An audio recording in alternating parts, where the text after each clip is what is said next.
Fino a 200.000, fino a 200.000 si riesce a vendere con estrema facilità, però sul mercato non si reperiscono questi mobili. Qui a Treviso ci sono appartamenti nuovi che possono costare dai 300, 500, 800.000, dipende dalle dimensioni, dalla qualità, dalla zona.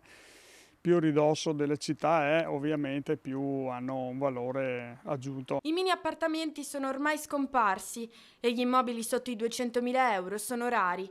Un allarme che questa volta arriva dagli stessi agenti immobiliari a conferma di un fenomeno sociale sempre più rilevante.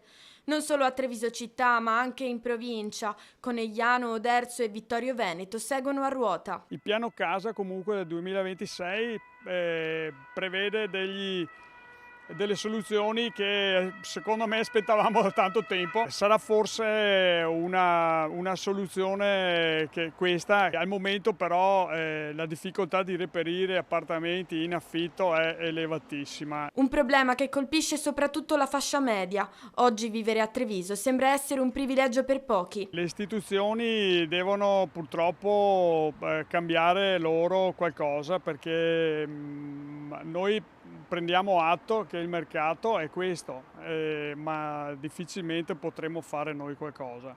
Le istituzioni dovrebbero agevolare il mercato degli affitti calmierando i canoni di affitto e portarli alla effettiva possibilità delle persone. Ed è su questo fronte che l'amministrazione sta cercando di intervenire, come affermato dal sindaco. Noi stiamo lavorando per avere affitti e vendite di immobili a prezzi calmierati. L'esempio di Santabona è lampante, dove abbiamo realizzato 40 appartamenti che sono stati venduti tutti en ZEB a un prezzo assolutamente accessibile. Questa è la direzione, stiamo cercando di fare delle operazioni simili anche in centro storico, poi serve l'aiuto di tutti perché il prezzo degli immobili lo fa la richiesta e lo fa l'offerta.